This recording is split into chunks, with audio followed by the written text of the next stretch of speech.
Mastrandonakis Live Sessions.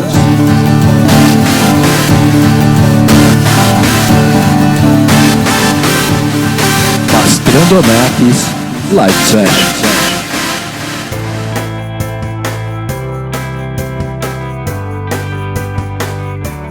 Oi pessoal, eu sou Marco Flávio Mastrandonakis, médico, e vamos discutir hoje a respeito de um transtorno obsessivo-compulsivo, a síndrome dismórfica ou transtorno dismórfico corporal, antigamente chamado de dismorfofobia.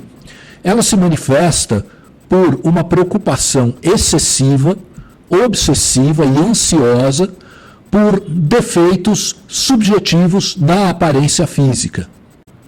As preocupações excessivas e obsessivas são caracterizadas por pensamentos intrusivos que se manifestam várias vezes ao dia. Geram emoções como ansiedade, constrangimento, raiva, vergonha e muitas vezes tristeza.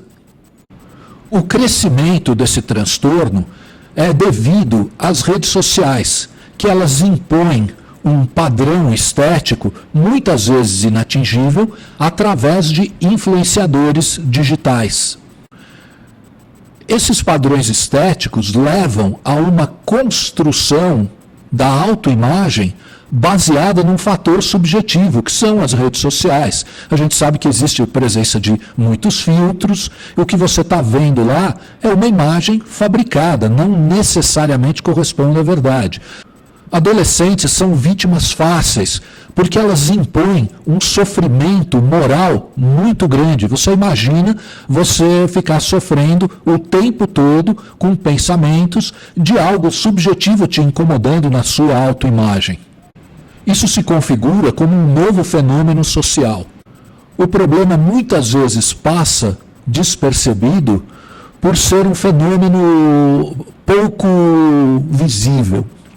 A estatística ela gira em torno do seguinte: 2% da população mundial sofre desse transtorno, sendo que, atualmente, 30% das pessoas que procuram um consultório para qualquer cirurgia ou procedimento estético apresentam esse transtorno. E 70% das pessoas que têm o transtorno não fazem a mínima ideia de que o tenham. A parte do corpo mais afetada é a face. Então as pessoas têm preocupações com o formato do rosto.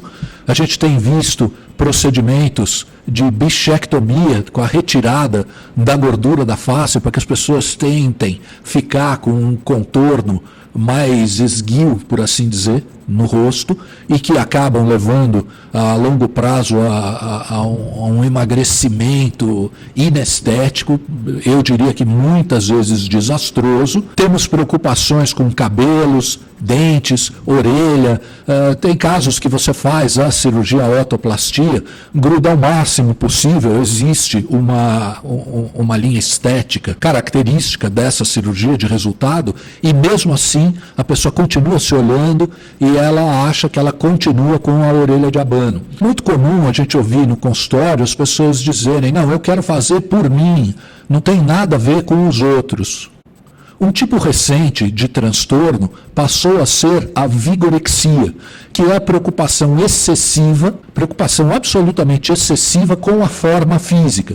Então, tem muitos casos de pacientes que falam: cara, eu vou na academia, eu malho, mas eu não consigo ficar grande. E a pessoa está com uma forma física absolutamente privilegiada.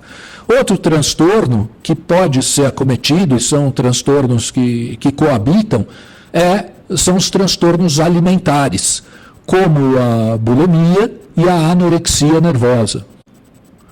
Uma coisa muito característica são as evitações. A pessoa evita o espelho, evita a foto e evita pessoas ao seu redor, o que leva a um isolamento social.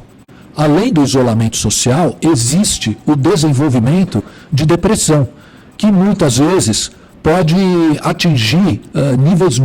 Sobre o diagnóstico, existem muitos psiquiatras que defendem que nós tenhamos que fazer uma rotina de triagem para identificar esses casos e esses pacientes, obviamente.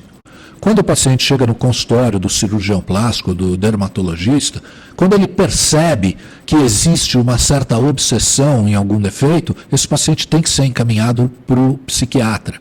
Porque tem um dado interessante, que 90% das pessoas que possuem o transtorno, elas referem que após a cirurgia ou após as aplicações estéticas, o que quer que seja, 90% delas dizem que não fez diferença alguma e que, pior ainda, os sintomas ficaram mais intensos. Tratamento. Bom, como é que se tratam esses pacientes? Em primeiro lugar, a gente tem que estabelecer um vínculo terapêutico para ganhar a confiança do paciente. Confiança é sempre fundamental. Em segundo lugar, o que está muito em alta hoje são as terapias cognitivo-comportamentais. Do ponto de vista medicamentoso, a gente tem fluoxetina, sertralina, que são inibidores seletivos da serotonina. Psicoterapia é fundamental, porque nós temos que tentar identificar uma possível origem escondida lá no fundo do que gerou esse tipo de obsessão. Resumindo, é um distúrbio importante, a tendência dele é crescer, muito em função das redes sociais, e a gente tem que pensar que as suas consequências, como depressão, isolamento social, são muito importantes e muito incapacitantes. Gente, até a próxima. Muito obrigado pela atenção. Beijos a todos.